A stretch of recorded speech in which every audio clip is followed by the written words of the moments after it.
Good morning students. Swami Vivekananda academy Bastar से ये आपका जो हिंदी का चैप्टर नंबर 9 है क्लास 7th में, उसको हम रीड करेंगे। आज का जो हमारा टॉपिक है वो है मुखिया जी की शिकार कथा। इससे पहले हम आपको कई चीज़ें पढ़ने के लिए भी देते हैं, लेकिन इसमें हम आपको पढ़ा भी रहे हैं। मुखिया जी की शिकार कथा को आज हम रीड करेंगे। ये लिखा है अशोक चक्रधर जी ने। किसने लिखा है? अशोक चक्रधर जी ने।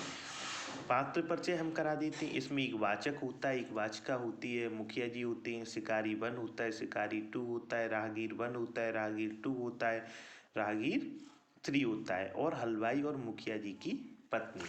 अब जो इसके सीन नंबर फर्स्ट है, जो दृश्य 1 है, उसको हम रीड करेंगे।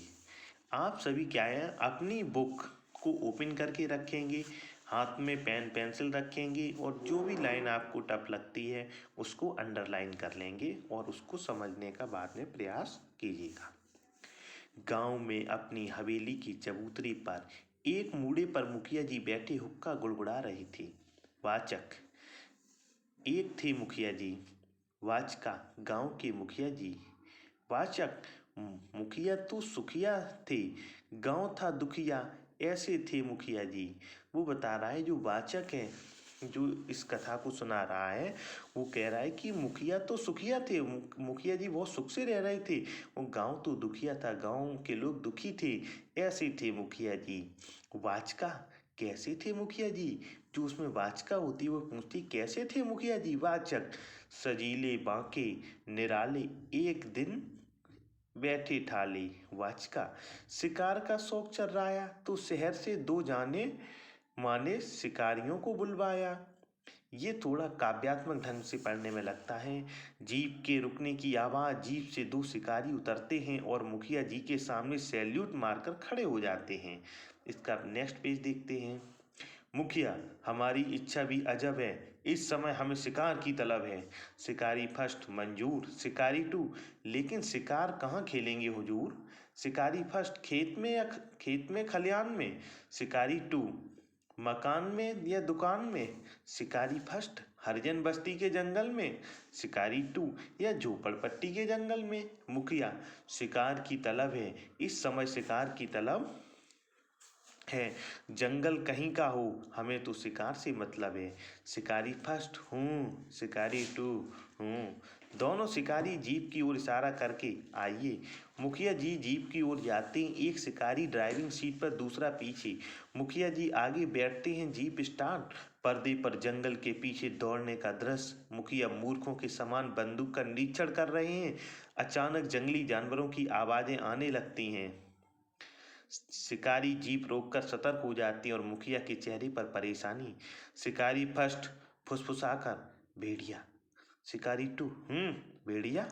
मुखिया 2 कांपते हुए भेड़िया। शिकारी जीप से पोजीशन लेने लगते हैं। अचानक भेड़िए की तेज गुर्राहट सुनकर भय से भड़बड़ाते हुए मुखिया जी के मुंह से निकला, मुखिया दागो। मुखिया जी चिल्ला रहे हैं कि दागो मतलब गोली को चलाओ। भेड़िए की पुनः गुर्राहट जैसे वह जीप पर झपट रहा हो। मुखिया भागते हुए, मुखिया भागो। शिकारी क्रोध से मुखिया को देखते हुए फायर करते हैं। शिकारी फर्स्ट हाय हाय। शिकारी 2 मुखिया जी ऐसे ही चीखना था तो हमें क्यों लाए? मुखिया जी जीप की ओर लौटते हैं। एक शिकारी बंदूक की नली अनजाने में उनके ओर मुड़ जाती है। मुखिया जी घबरा जाती हैं।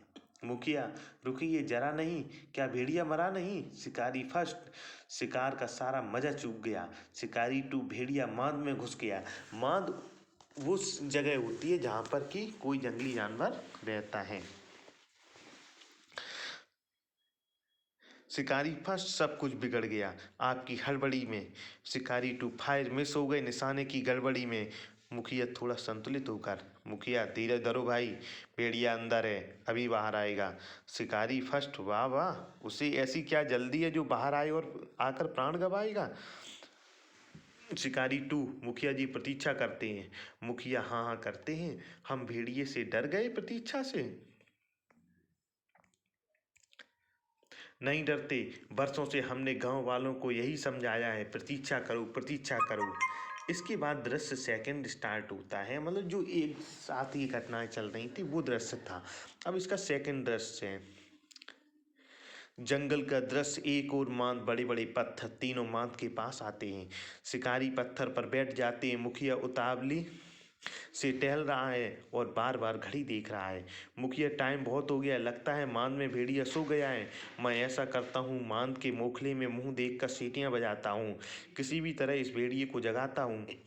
शिकारी कंधे उचका देता है। मुखिया मोखले में मुंह देकर सीटियां बजाता है।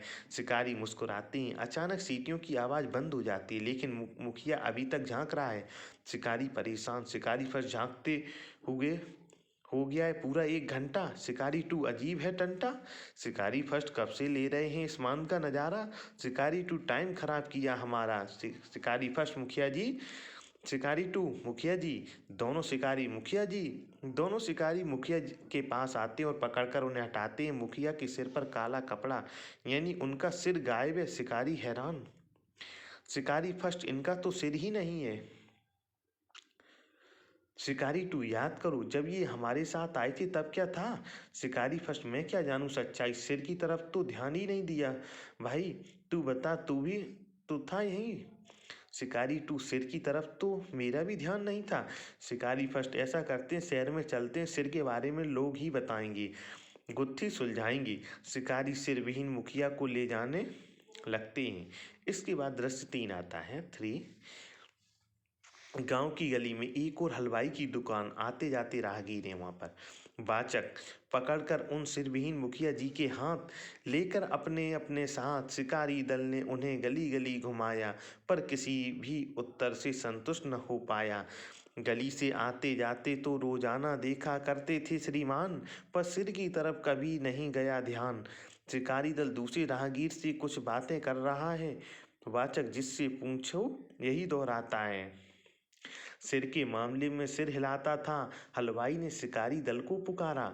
हलवाई, सुनो भाई, मैं हूँ नन्नू हलवाई, रोजाना आते थे, मेरी जलेबियाँ भी खाते थे।